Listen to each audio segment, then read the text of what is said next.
Hello, good morning. We have started studying the story Evans tries an O-level. We are introduced to the character of Evans. Evans, who suffered from kleptomania. He was the center of attraction during Christian parties, during concerts. He was very good at mimicry. He was called Evans the Brick because he had escaped 3 times from the prison. So we know now the character sketch of James Roderick Evans. Now we have also seen the kind of preparations that were done for the examination which was going to appear, and it's a O-level German examination. Now let us continue this story. Evans tries an O-level.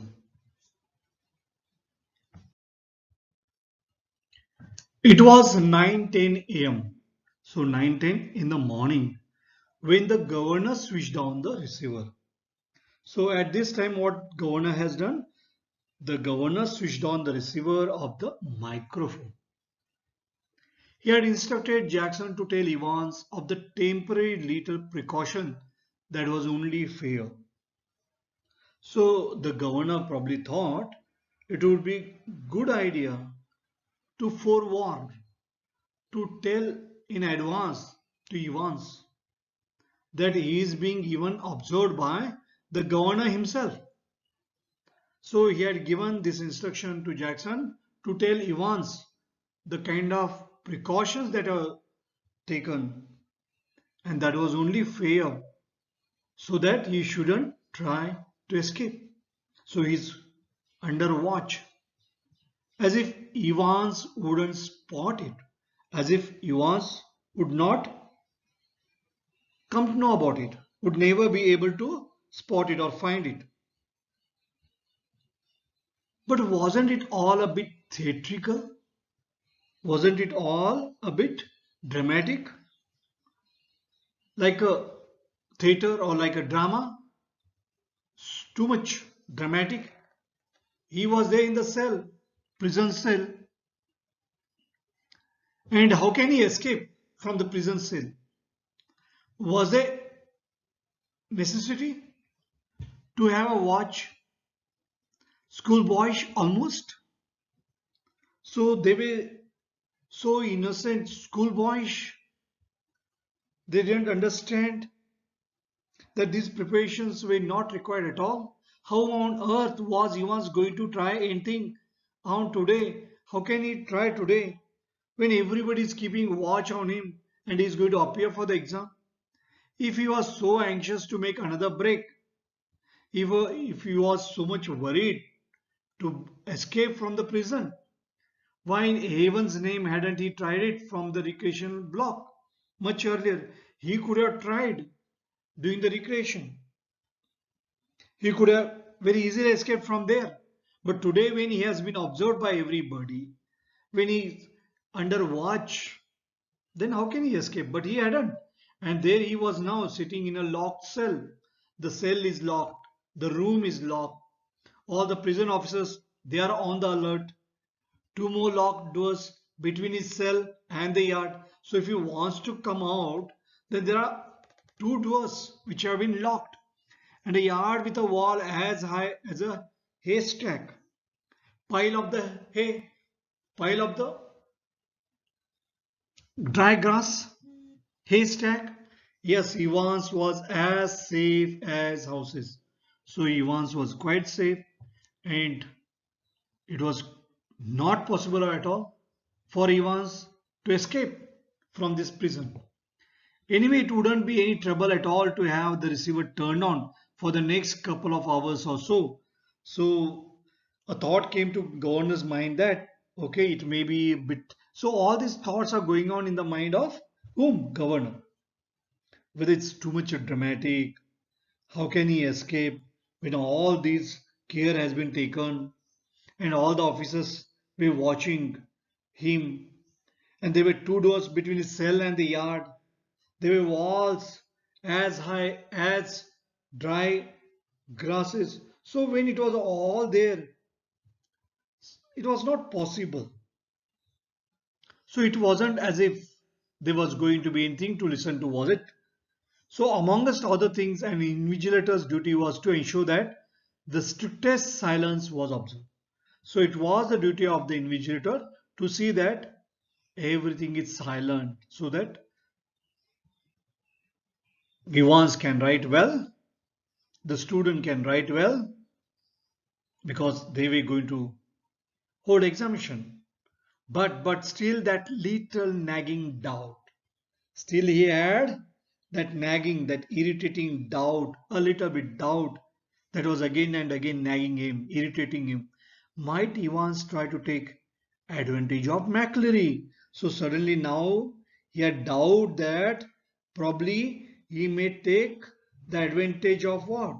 He may take the advantage of McCleary. So he had doubt about that.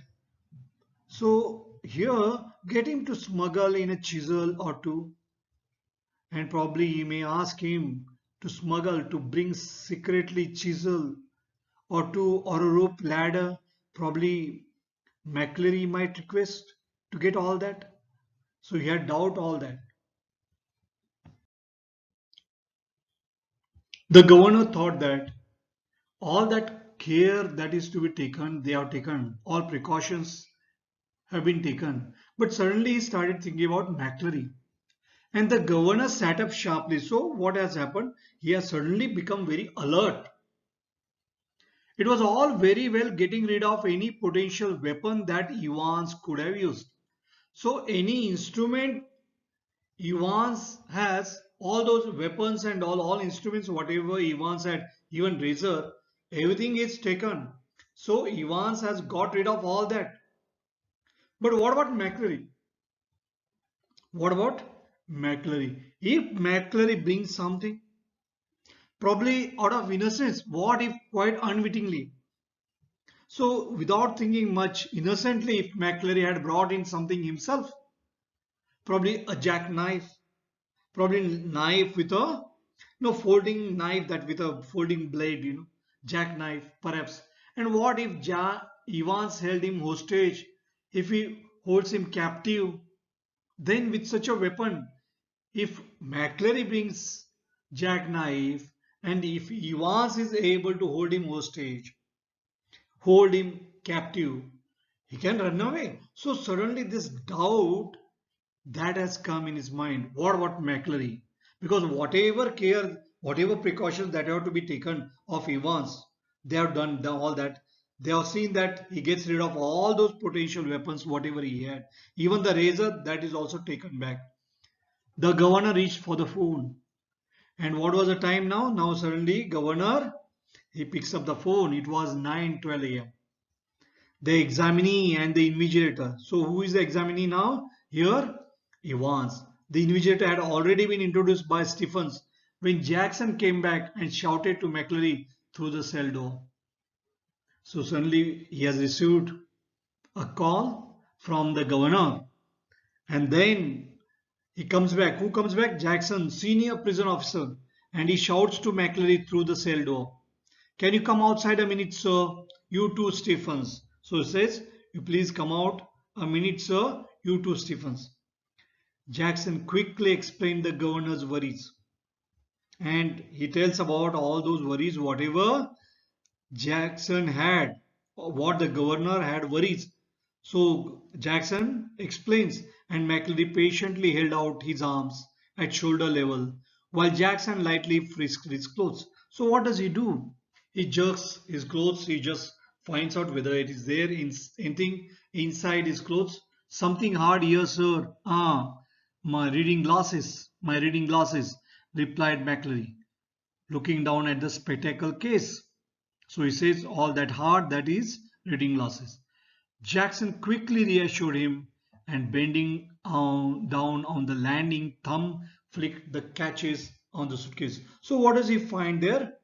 There he finds that there's a suitcase there lying there, and then probably he wants to check that suitcase. The governor was worried about McClary, and now the McClary was cooperating. He held his arm and he checked him. So then, when he checked him, he found something hard, and then McClary tells him that it was his reading glasses. So he picked up each. Now he sees a suitcase, and when he opens the suitcase, he finds the envelopes there, and he picked up each envelope in turn, carefully passed his palms along their surfaces, and he appeared to be quite satisfied that there is no any weapon there. He referred cursorily through a few pages of Holy Writ. So what he has done, he referred cursorily.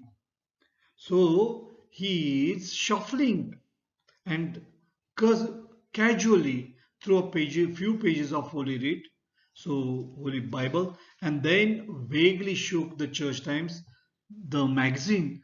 He also just saw that magazine, and that too vaguely, just ensure that nothing inside is kept. All right, so far, but one of the objects in McClary's suitcase was puzzling him. So something very confusing inside his suitcase. So what was that confusing him? And that was confusing him badly, sorely, very badly. So puzzling means very confusing, perplexing. So what was that object? Do you mind telling me why you have brought this, sir? See, he has checked the envelope, there was no problem. He carefully searched everything that whatever was there with his palms. There was absolutely no problem. Then he roughly even went through that Holy Writ Bible and then Church Times magazine. Just casually saw all that. There was no problem. But something puzzling, something very confusing that he had. Do you mind telling me why you have brought this, sir? So, do you tell me why you have brought this? He held up a smallish, semi-inflected rubber ring. Semi-inflected, filled half with air. So, it's a filled half with air rubber ring. So, there was a rubber ring, but that is semi-inflected. That is filled half filled rubber ring that was there. Such as a young child with a waist of about 12 inches might have struggled into. So, it was a small one. You thinking of going for swim, sir? Are you trying to go for swim with this rubber ring? Why did you bring this? McClary hitherto, so far his amiable demeanor, his conduct, its outward behavior, demeanor, amiable, very friendly demeanor was slightly ruffled, disturbed by this tasteless, by this unpleasant little pleasantry, or pleasantry refers to the polite manners and all. But here he was asking politely, do you mind telling me? So he's asking very politely, but his amiable demeanor, he was cooperating him. He was quite friendly as far as his outward conduct was concerned, outward behavior was concerned.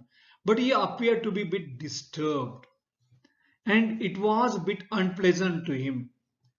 And he answered Jackson somewhat sourly, somewhat bitterly. He tells him, if you must know, if you really want to know, I suffer from hemorrhoids. I suffer from piles. And when I'm sitting down for any length of time, when I have to sit here down for a long time, then yes, I need this. And that's why it's a semi-inflected. Very sorry, sir. I didn't mean to. The embarrassment, so suddenly he felt bit embarrassed. Suddenly he felt bit humiliated. And if and was still reddening Jackson's cheeks. So on the appearance, on the face of Jackson, the face had turned a bit reddish out of embarrassment when he found the paper knife at the bottom of the case. And what did he find? He found the paper knife. I think I would better keep this though, if you don't mind, that is, sir. So he says, I'll keep this with me, and if you don't mind. He was quite polite, and it's priest. It was 9:18 a.m. before the governor heard their voices again. So microphone was on of governor, and it was clear that the examination was going to be more than a little late in getting underway.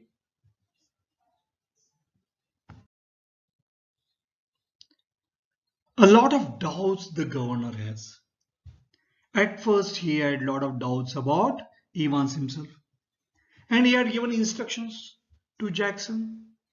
Then after that, he had a lot of doubts about McClary himself, maybe out of innocence. And who knows? He may try to run away. Evans may try to run away, escape. And again, he feels, how is it possible to escape? And now there's a question, will the exam now go as scheduled? Because when he's having again and again doubts, giving the instructions, the examination was scheduled to start at 9:15 a.m. So will the exam now go as scheduled? Will it really start? McClary, you got a watch? Yes, sir, Evans. I'll be telling you when to start, and again when you have 5 minutes left. So I will tell you when you have got 5 minutes left at the end, and I will tell you when to start. Alright. And then there is silence. Then McClary says, there's plenty more of this writing paper should you need it. And then once again silence. Now at first gives instruction what all to be written there. Now how the particulars have to be written at the beginning. Now write the name of the paper 0 to 1 in the top left hand corner. Then again there is silence. Then again McClary says, in the top right hand corner write your index number 313, and in the box just below that write your center number 271. Alright, is it code number? What is the secret behind these numbers? That you will realize later. All these numbers have got its significance. The time is 9:20 a.m. Silence, and McClary gives instruction. I am now going to Evans. He is not going to stay there here, is he? So who is there inside the cell? Stephens is there. Then McClary says, I don't know about that. Then Stephens says, Mr. Jackson has given me strict instructions. Now then Evans objects to that. And what does he say? How am I supposed to concentrate on my exam? If he is going to be here, how will I concentrate? With someone breathing down my neck, Christ. So somebody is here. When the exam was about to start, then Evans is having questions now, and he interrupts. So Stephens gives the answer that he has been ordered, and he complains of not being able to concentrate if someone is constantly watching him. He also felt sorry for this. And then what has happened? The governor reached for the phone because governor is listening to all that. Jackson, good. Get Stephens out of that cell, will you? I think we are perhaps overdoing these things. As you wish, sir. So then governor had heard those exchanges, and then he gives instruction to ask Stephens to come out of that cell. So then after the governor heard the exchange in the cell, heard the door clang once more, and heard McClary announce that the examination had begun at last. So the examination, which was scheduled at 9:15, it begins at 9:25 a.m. It was 9:25 a.m. and there was a great calm. At 9:40 a.m., the examinations board rang through, and the assistant secretary with special responsibility for modern languages asked to speak to the governor. The examination had already started, no doubt, a quarter of an hour ago. Yes, well, there was a correction slip which some fool had forgotten to place in the examination package. Very brief. Could the governor please? So what was there now? Correction slip. And some fool had not placed that correction slip in the examination package, and then they wanted the help from the governor to help, and the receiver. Now here what has happened there, will take up that in the next session. Thank you. Goodbye.